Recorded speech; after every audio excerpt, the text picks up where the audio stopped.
Imagine a married couple. Both work full-time. Every morning, they leave before the sun is high and come home when the day is almost gone. On paper, their life should be fine. Combined income. Financially stable. Not struggling. Not poor. And yet, every month, they feel squeezed. Savings stay thin. Stress stays high. One unexpected expense is enough to make their hearts race. They often ask themselves, quietly, why does it feel like we're working so hard, but life is still so fragile? If that feeling sounds familiar, you're not alone. For a long time, we've been sold a simple story. Two incomes are safer than one. It makes sense, logically. If one person working can survive, then two people working should make life comfortable. But the real world doesn't work that simply. What actually happens isn't extra money. It's living costs quietly rising to absorb everything. And without realizing it, many families fall into a trap. Decades ago, many households lived on a single primary income. Not a luxurious life, but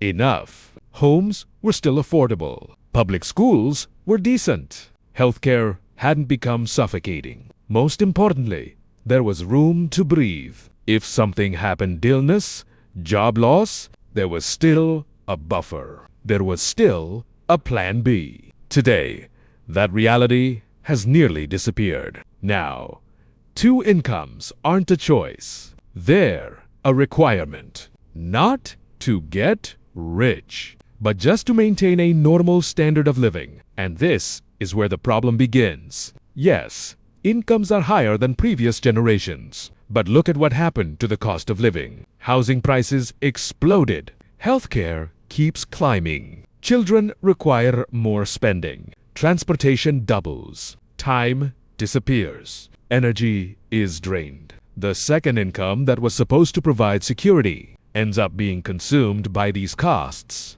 More money comes in, but the sense of safety never grows. Let's be honest. For a moment, that second income never fully reaches the bank account. A large portion is lost to taxes. The rest goes to work-related expenses, commuting, eating out, convenience spending caused by exhaustion. If there are children, the burden grows heavier. Child care, tutoring, extra activities. In many families, when you calculate the net result, the second income adds very little real financial security. What increases instead is pressure, stress, chronic exhaustion. But the real trap isn't even there. The trap is in how life is built. Because they appear capable, families take on a more expensive house, larger loans, a lifestyle that only works if both people keep working. On paper, everything looks safe, as long as nothing goes wrong. But life always brings surprises. Illness, layoffs, burnout, a parent who needs care, a child with special needs. The moment one income is disrupted, the entire system starts to shake. Not because they were careless, not because they lacked discipline, but because there was no margin for error. This is the uncomfortable truth few people talk about. Many families today are not poor. They are fragile. Fragile because all income is locked into fixed expenses. Fragile because there is no buffer. Fragile because emergency plans are being used for daily survival. So, what's the solution? It's not telling one person to quit working overnight. It's not extreme frugality either. The solution is a shift in mindset. Build your life as if you could survive on one income. Not comfortably. Not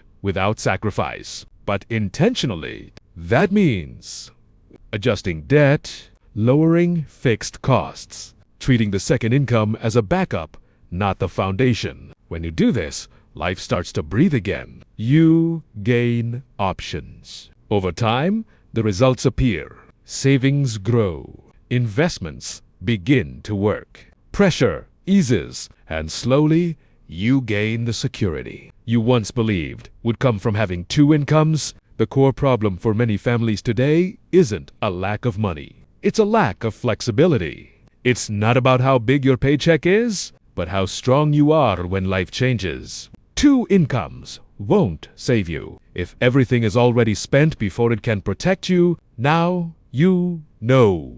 The only question left is, what will you change after this?